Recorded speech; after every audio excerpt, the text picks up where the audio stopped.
let me know if you can hear me and see me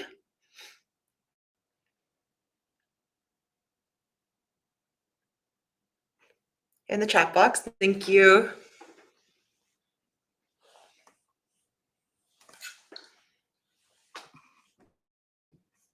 Perfect. Thank you so much. I'm just gonna like move a little bit away from the, you can see the nice little banner in the background, our preamp banner.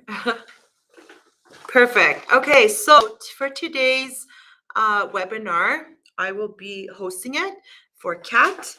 So hopefully I will do justice to the presentation. So I'm just going to fill in for Kat today. Today is a very important presentation because we're going to talk about using test strips. If a lot of you are using Preamp, you'll know the importance of using test strips as well, okay? So everyone can hear. There are some people still trying to enter. So I'll give it just 1 minute. We have a lot of information, so I would like to get started as soon as I can. So for all the new ones that came, hi Lynn, hi Erin. Just let me know that you're okay, you can hear. If you have any issues with seeing the presentation or hearing, please refresh your page. If you have to exit and get back in, it might help with you being able to see, okay? I'm just gonna wait another minute.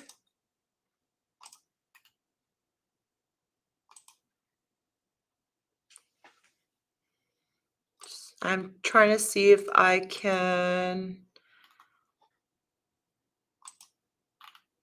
provide some well,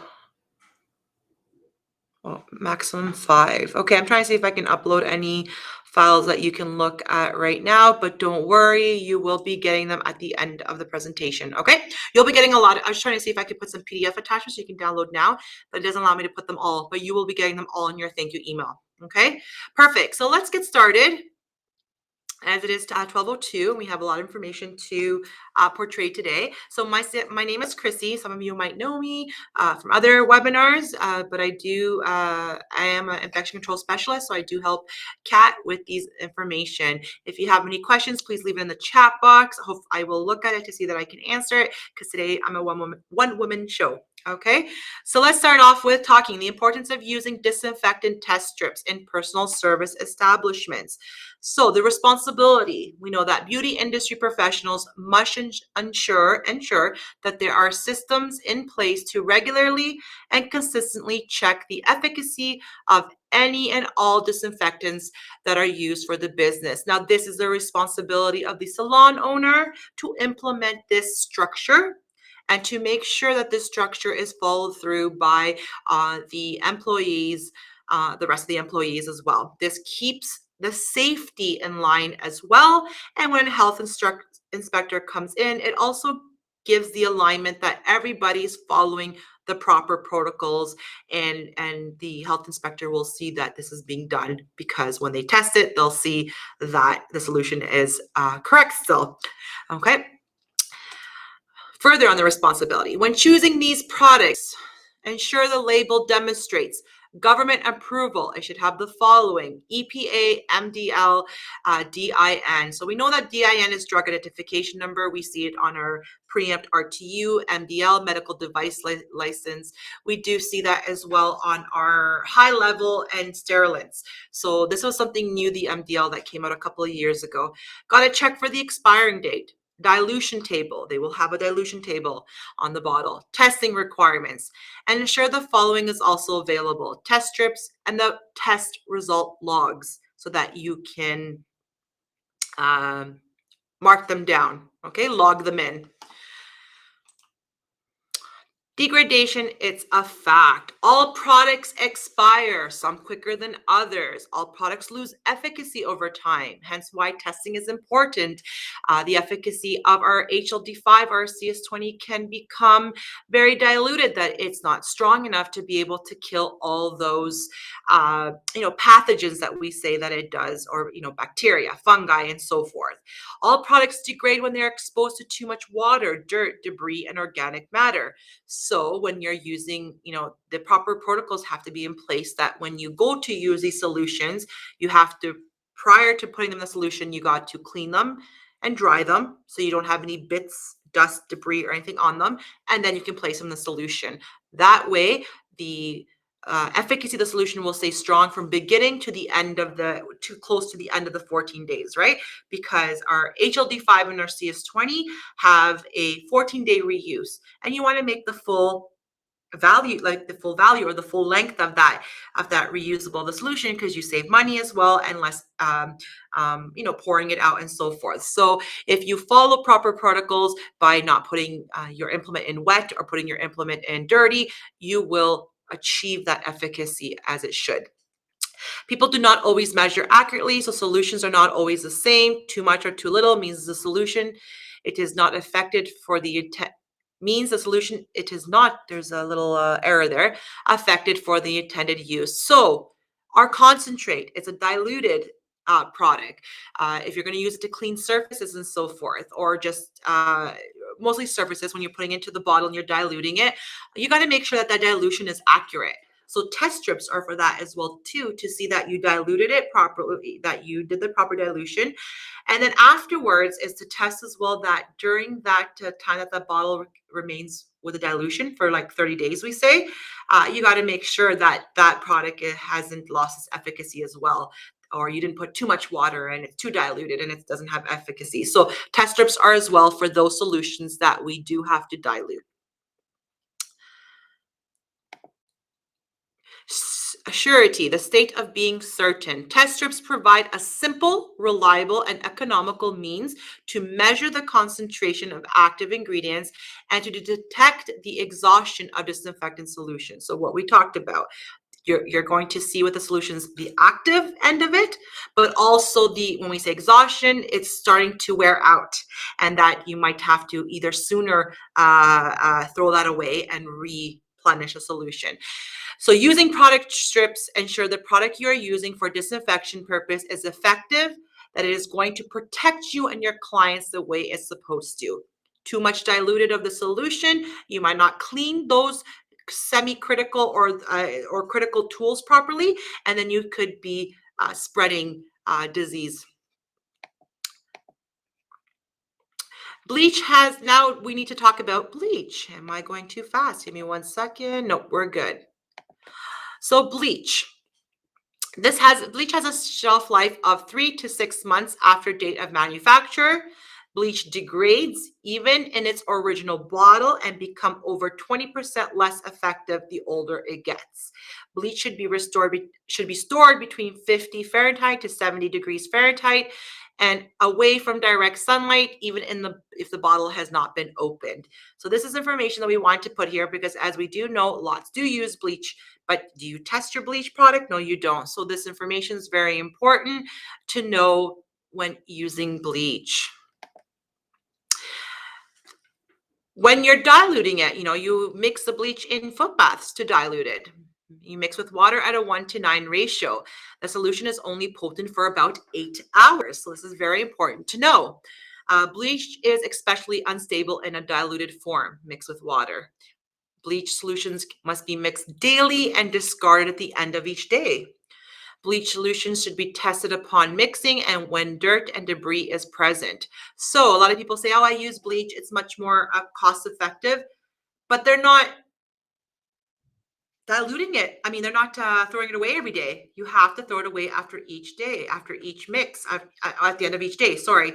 So if you're not doing that, if you are doing that at the end, the cost is not less, because you have to keep on replacing it every single day, as opposed to our solutions being a 14-day reuse. It comes out to actually being more cost effective using the 14-day reuse. Also, bleach It's also, we said it's unstable, but it's also not a pleasant smell and can corrode pipes, can cause, breathing issues as well when you're eventually breathing it in over and over again. Chlorine bleach should always have the manufacturer's date code stamped on the bottle or added to the date label. This code is not the expiry date. And by the way, determining the expiry date of a bottle of bleach is a little time consuming. I think we have a little bit of an example. So the manufacturer's date code on this bottle is, and there's your number, A920007. A9 refers to the plant where it was made. 20 represents the year. 100 means the 100th day of the year. 07 is the shift identification code. So if you were to take all that, break it down, and eventually find the expiring date for this code would be April 10, 2020. So this is great information for you to know as well.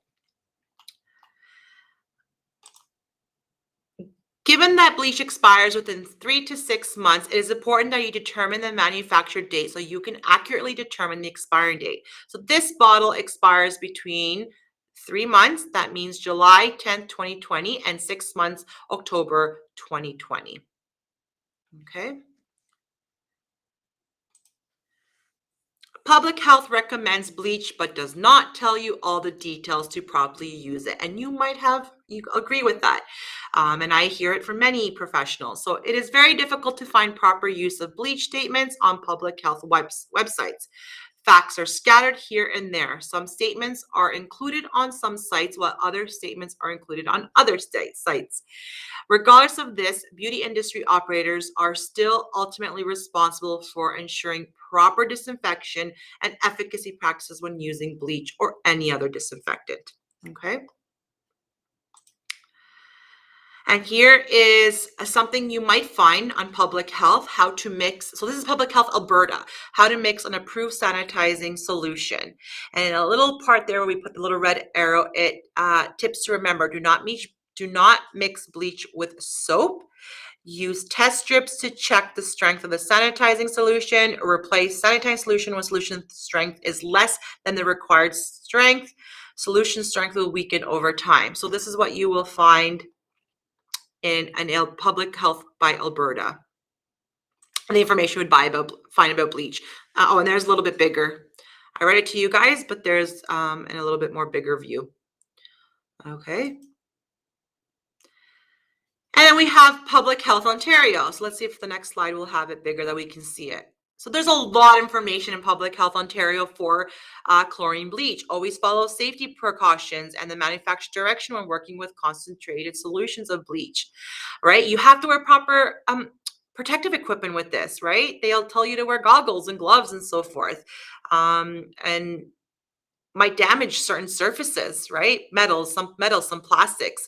So it's advisable to check the label to see this information. For chlorine bleach solution to be effective, a certain amount of contact time with the surface is needed. And this varies according to what is disinfected. So it doesn't stay stable. It changes the contact time to what you are disinfecting. Never mix chlorine bleach products with other cleaning products, especially glass cleaners and products containing ammonia or acids such as vinegar. This practice can produce toxic gases, which may include chlorine gas, which is a very toxic gas that can cause you, your staff, your clients severe breathing problems, choking, and potential death. To be more effective, clean the surface before using chlorine bleach. Unlike Preamp, RTU, it's a cleaner and a disinfectant. So you can just use one step. Here with a bleach, you will have to clean before. So, and at the bottom, do not premix the water and bleach solution as it loses potency over time. So these are some instructions you will see. As an example, Ontario Health had a lot more to talk about when it's about bleach. Durham Health, we can't really go through all these. We have a certain amount of time, but Durham Health says the above dilutions. So as you can see here in this slide up here, there are dilutions. If you're going to use it as a high level, 1 to 50 dilution. If you're going to use it as a intermediate level, 1 to 10, right? 1 to 5. But it tells you here to which types of methods. So if you're using a recirculating a foot bath, you have to use it at a 1 to 50 dilution, 1 part bleach, 49 parts water. And then it gives you in a cup, dilutions. Some people don't know how to use the ratios of 1 part bleach for 499 parts water. So 49 parts water. So it says here 1.5 cup of bleach per 4 gallons of water, 1.75 cup of bleach to 5 1/4 gallons of water, right? So it breaks it down. But look at the contact times. They vary for whatever you're using it for. So if you're using it as a high level disinfection, you got to leave it for 20 minutes. And that's if you're using it maybe even to soak your tools, right? But when you're doing a foot bath, it's only 10 minutes, okay? So it varies. This is very important to know because everybody uses bleach just standard, glug, glug, glug, glug, glug into your foot bath or glug, glug, glug, glug into your soaker tray, and that's it, right? So notice that each location offers different statements. As an alternative, let's view a statement from a US state. It's very simple and very clear. So, the Oregon Health Authority, criteria for all products used as disinfectants or sanitizers, so it's all products, must be registered with the Environmental Protective Agency, which is your EPA, as a disinfectant or sanitizer. If the product label says it is a disinfectant or sanitizer, and the label has an EPA registration number, then it meets this requirement. It's been approved. Test strips must be available to confirm concentrations after on-site mixing, or product must be a ready-to-use formula that does not require on-site mixing. Must not contain additives for fragrance, or coloring purposes. So just having a fragrance of lemon scent does not always mean clean. So this is very important to know. This statement is clear and concise. It demonstrates what we need to do.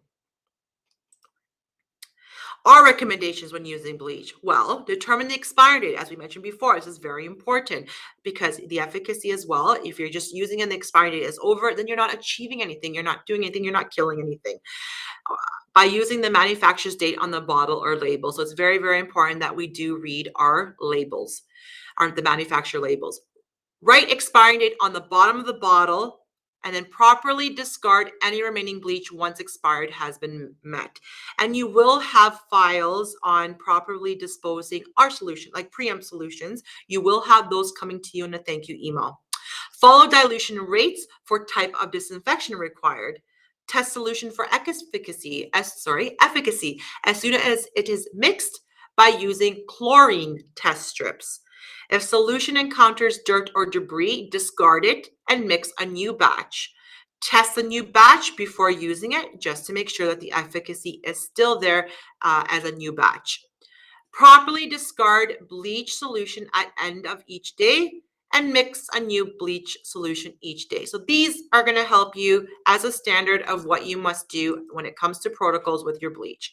So example of bleach test strips. Here's an example of one, and you can see the levels of the color to show the, degradation, you can say, of your solution. Okay. Ethyl alcohol is not appropriate for surface decontamination because of its evaporative nature. So alcohol tends to evaporate very fast in seconds. So you're not able to meet that contact time as you spray your surface or you it says alcohol is 10 minutes contact time. When you spray your surface, it won't stay wet for 10 minutes. There's videos out there that shows that in 23 seconds, the alcohol has evaporated from the surface. So you're not getting the proper contact time, and you have to sit there and spray and reapply and apply within that 10 minutes. Alcohols are not sporicidal, and they cannot penetrate protein-rich material. Very important to know. As we know that the CS20 does kill everything, including spores, as a chemosterilant, a cold soap chemosterilant. Isopropyl alcohol, greater than 91%, does kill bacteria, but it can require a longer contact time for accurate disinfection. And it can also enable spores to lie in a dormant state without being killed. If it lies in a dormant state, what can happen is that they can resurface without you knowing, or with improper practices of best practice of infection control, and then it become active. Okay. And spores are very hard to kill, especially the ones that are non-envelope spores. Envelope spores, if you break the coating, you can get to it, right? Non-envelope, they have a more stronger surface to penetrate and break and kill that spore, sorry. Isopropyl alcohol expires within 1 to 2 years. It slowly oxidizes and turns into acetone. If mixed in a solution, isopropyl alcohol expires within 1 year. Ensure there's an expiring date listed on the label or bottle. Alcohol evaporates when exposed to the air. As I mentioned, it's very quick. It's in seconds. As a result, the percentage of isopropanol will decrease over time, making it less effective. Storing your alcohol in a tall bottle to reduce how much liquid is exposed to air with a tightly closed cap and a cool place to help slow evaporation. It's a lot of information that we never would have thought to know, even about simply our bleach and our alcohol. We don't suggest you do this, but medical professionals frequently test isopropyl alcohol for percentage and efficacy. So what you would have to do is dampen a cotton ball in the liquid, carefully light it while remaining safe. Then you're going to then it tells you pure 70% or higher isopropyl alcohol burns with a blue flame. If yellow, there are impurities in the alcohol. And if the cotton ball does not catch fire, then the alcohol is less than 70%. But as we said, we do not suggest that you do this, especially if it's not safe to do so. Okay. Glutathione, so glutes. Their solutions are usually acidic and generally are not sporicidal. In solutions, studies show glutathione concentration declines after a few days of use, so less than 14 days. Once again, Preamp, HLD5, and CS20, you get up to the 14 days. Chemical test strips or liquid chemical monitor should be used to determine whether an effective concentration of glutathione is present. The frequency of testing should be based on how frequently the solution is used. If it's used 1 time a day, test before you use it. Use weekly, test before you use. Use 30 times per day, test each 10th use. Okay?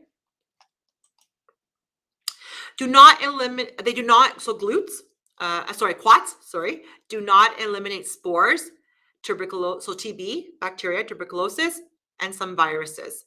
Healthcare associated infections have been reported from contaminated quaternary ammonium compounds used for disinfection. So they don't have that efficacy as you would say when we would use CS20.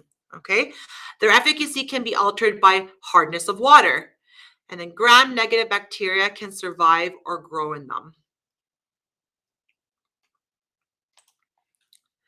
Materials such as cotton and other fabrics can make quats less microbicidal because of insoluble precipitates absorbed by the active ingredients. So that cotton material will not be effective with quats. As with other chemical disinfectants and sterilants, dilution must be monitored by regularly testing the minimum effective concentration. You will never get away from testing. You will always have to test your solutions, whichever they are. Phenolic compounds, some of these are like tongue twisters. They're not suitable for bacterial spores and some hydrophilic viruses. Gram-negative bacteria can survive or grow in them. They have an unpleasant odor and can be easily be absorbed through the skin. So that's why a lot of these phenols are not being used anymore. Okay, they are irritating to the mucous membrane and respiratory tract. As you can see, I don't know if it's in Canada or in the US, but I think there's some areas that have banned phenols. They are effective up to 7 days and difficult to test for efficacy. Hydrogen peroxide. active against a wide range of microorganisms, including spores. And we know that Preamp has the active ingredient of accelerated hydrogen peroxide. It's extremely stable when properly stored. Loss of potency is less than 2% per year at ambient temperatures. No special ventilation is needed. It's okay to breathe it in. Leaves behind no toxic residue and biodegradable ingredients that will break into water and oxygen. So when you do your proper disposal, anything that ends up into our waters will not affect the aquatic life. Hydrogen peroxide disinfectants must be monitored by regularly testing for the minimum effective concentration.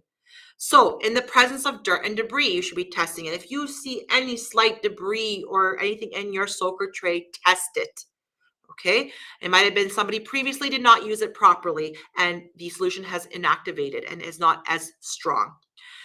On the 7th day of 14-day reuse, high-level disinfectants and chemosterilants. So we say it's a 14-day reuse, and a lot of the soaker trays do have a little marking that you can put, but when you reach the 7th day, that's why the logs are very important. You know, you mark the date of when you poured it, and in 7 days, you should be testing it to see how the efficacy is, because that will also allow, you know, the owner or the rest of the practitioners, the rest of the professionals to know that everybody's following the proper routine and the product is not being wasted and it can last that full 14 days. So that half-day mark is really crucial to check to see. If you were not to check it at all, you could potentially at the 7th day, the solution could not be active anymore. Like it's not active anymore, and you're still soaking your tools in there, and you're not achieving nothing within that 20 minutes or 5 minutes of contact time, whichever solution you're using. So it's very important to check. Okay. And also to check before use of mixed solutions. So for example, our concentrate, if you're going to use our concentrate and you do the proper dilution in a bottle or in a tray, not a tray or in a bottle usually, because you're using it for surfaces, you will need to check before to make sure that the mixed solution is mixed properly. And as I mentioned earlier, in 30 days, you will need to check that the solution is okay. Within that 30 days, 15 days. In the 15-day mark, you need to check because it can last for up to 30 days, the concentrated solution. Okay. When using test strips, do not use test strips to extend the use life of the disinfectant beyond its expiring date. Also, you know, test strips are costly, so you don't want to be wasting them unnecessarily. Chemicals used in test strips deteriorate with time, so ensure to make a note of the test strip's expiring date, and this is located on the bottle. Okay, the bottle of test strip should be dated when opened and used for the period of time indicated on the bottle. Example, 120 days. So it does have an expiry date, but also when it's open, it gives you that suggestion of when, the period of time when you should discard them. You will be going through test strips properly now that people know how to be using them more effectively. When using test strips, the results of test strip monitoring should be documented and kept on file, and you will be getting a test strip log to do this, to start practicing proper logging of your test strips. Expiring dates are important. Be aware of them and be sure to properly discard expired product. At any time, a public health inspector can ask you to test your disinfectants. And I know for a fact, because we had health inspectors tell us, they don't carry test strips. They want the salon or spa to carry the test strips. So please be armed, have this product ready. That's an added step to let the health inspectors know that you are practicing the proper protocols and you have the means, the test strips, the solutions, and so forth to do this. Or they can ask you to provide them test strips so that they can test you. Yeah, so most of the time I've heard from salons and spas and health inspectors tell us that they want the salon to carry the test strips. So as I mentioned, have them available. Preamp test strips. Now let's actually get into our preamp test strips. So we have 3 of them. And as I mentioned, we have our, we'll go from the beginning. We have our AHP 1750, which is used for the concentrate. And we know the concentrate, it's a mixture. It's diluted with water and the solution. Then we have our AHP2, which is our HLD5, which is a high-level disinfectant. That's 14-day reuse, no mixing, it's ready to use.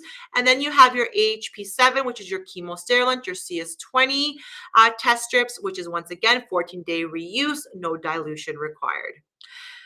So accelerated hydrogen peroxide, which short form is AHP, indicator strips are easy to use, dip and red reagent strips to confirm the presence of the minimum recommended concentration of hydrogen peroxide, which is the active ingredient in all of our preamps and all of the preamp solutions that are helping to fight against viruses and kill bacteria and so forth and other pathogens.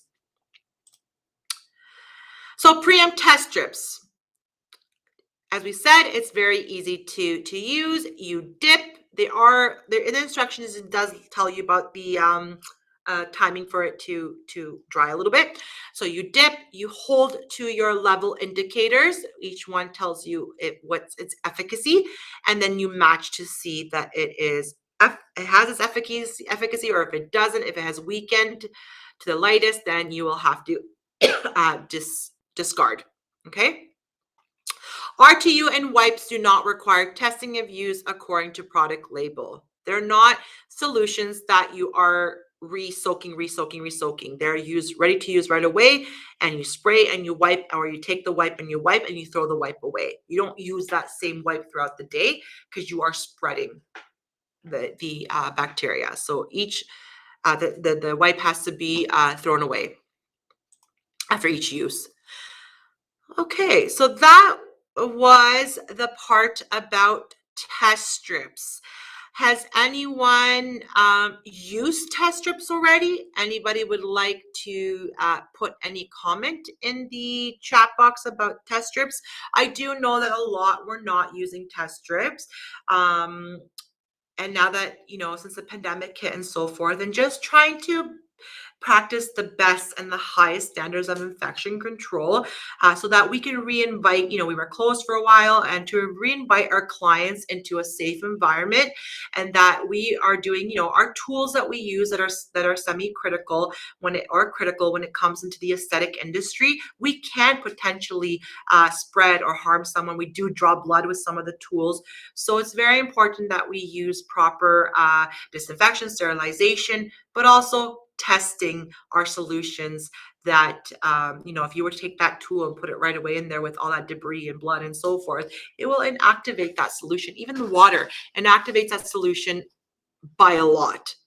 Okay, so test strips are becoming more aware. We did dramatically drop the prices down on test strips to let people know that they need these. Schools have brought test strips in. If schools see the importance, then our salons and spa, where we're actually practicing the field, we need to be able to make sure we have these test strips at our disposal, because a lot of our health inspectors a lot of our distributors, most of them, if not all of them, have brought in test strips to make sure that they have it. So Lynn, welcome Lynn. I use them, and it's a great way of knowing if your solution is good. Exactly, straight from the words of the mouth of somebody else that's been using them. So it helps you to see that your solution is good. It helps you to keep yourself in track, right? To see that you are doing the proper practices. You are following the manufacturer label as well. And it keeps you in place. If you kind of weave off a little bit, that test strip will get you back on the right route, into the right path of testing your solution properly. And make sure you log them, because, on the log, they sign them. If you work in a salon or spa where it's multiple employees or professionals using the solution, you're able to track to see who is practicing properly. Potentially, you might have to call a team meeting, or you might have to get the employee that's not practicing proper protocols to maybe watch one of these webinars or so forth to get back into the groove, because it's all a teamwork when it's in a salon as well, right? If you want to ask me questions, by all means, let me know. You can even let us know what you feel about Preamp. I know someone is typing something. And then we only have 3 more slides that I want to talk about, but I can see someone's writing and see what the question is. So if you have any questions, by all means, I would love to answer them, even if it's anything about the product, the rest of the line of Preamp, let me know. So while someone's typing, let's actually go, oh, what's the new name of the former hydrotherapy tub cleaner? So before it was called hydrotherapy, it's the concentrate. So the concentrate is to use in your circulating foot baths. So the foot baths that do have that plumbing, that internal plumbing system. So you get those pipes that can build up with biofilm. And biofilm, if you don't disinfect properly those tubes, the biofilm builds like magnet. It sticks from all that debris, oils, nails, and it sticks and sticks and sticks, and it becomes so hard to purge at the end that chair is, you need to let it go, like throw it out. Okay, so if you still have, they don't make circulating foot baths anymore, like no, I don't think anybody's manufacturing them now. There is some salons that probably do have them because maybe they maintain them well, but that's what you're going to be using, the concentrate. The concentrate can also be used to dilute it and use it to clean your surfaces as well. So while someone else is typing a question, what is the ratio to use the concentrate and jetted top? So it is 1:40. So if it's a cup and a half when you fill your standard jetted tub. I think is it 400 gallons, your standard? So we would say for those standard foot baths, you do a cup and a half to achieve the 1:40 ratio. Is that good, Amy? Let me know if I was able to answer it. So we have a beautiful, wonderful, up until December 31st, we have a sweepstake. You might see it. You're welcome, Amy. You may see it in our post on our infection control, Instagram. You will see that we're constantly posting these draws, and we do have a link in the bio for you to go enter the sweepstake. And every day there's so many prizes being awarded. So please enter the sweepstake. You can enter as many times as you want, and it helps you. There's avenues to enter, and it heightens your chance of winning. And also we have this Stick It to COVID stories. We would love to hear your story. It could be about the pandemic. It could be about the, how you dealt with COVID and so forth. But we also want to hear, what have you done since we've gotten back? Has Preamp helped you in this transition, or to be able to provide a safe environment? What have you done as well? We want to think now positively, because before if it was before about our Stick It to COVID stories, many were saying, if I got sick, if my family got infected, it was horrible. We couldn't open our jobs and so forth. But let's talk now. What are we doing now? What's helping now? What are we helping now with COVID? What do you feel you've done differently in your salon? Share that with us. Share us your story, and we do like to feature some of these on our Instagram as well. Okay, and don't forget to tag us, but also use the hashtag Stick It to COVID, because they do put this on the website as well, everybody's stories. Okay, we also do interviews. So if you're a professional that would love to be interviewed live and talk about, stick it to COVID and so forth, and what you're doing in the salon and so forth, you can reach out to us and we can get you connected with the people, okay, to do the interview. And this is a sweepstake. You can even win a prize to the Cosmoprof Show in 2022 in Las Vegas. So that's pretty awesome. So you win the trip to go there, and lots of prizes, whether it's Preamp, whether it's hairstyling tools, whether it's a phone, gift cards, and so forth. So please enter. Prizes are always great. Okay, so for our email address, we have infectioncontrol@cbngroup.com. If you have any questions, Kat and I would be glad to answer them. We have our educational website, which is www.infectioncontroleducation.com. If you have yet to have done our infection control free the highest standards of infection control education. Please go do it. We have received such great reviews on this education. We are being backed by 3 associations, Nova Scotia, PEI, and New Brunswick, which is great to be backed by cosmetology associations, because we all see the importance of this, and we are in that community to help when it comes to the highest standards of infection control. Please follow our CBUN, and I mean, you can also check our CBUN group website, our Instagram. Please follow our Instagram at CBUN Infection Control. We will be hosting as well some contests on there internally with us. So please follow us on our Instagram account and our Facebook account by the same name, CBUN Infection Control. Okay, Kat is our director in infection controls division, but I'm Chrissy, and I did the webinar today for you guys. Hopefully you enjoyed it. And once again, here is the infectioncontroleducation.com website to do that free education. If you have any, I don't mind staying another minute. If you have a question to ask, I'm here to answer. Otherwise, we do appreciate your time, and we do appreciate you being here today. And we hope this information, it's heighten your knowledge of test strips, right? Because we all need that. We all need that information. Thank you so much, MJ.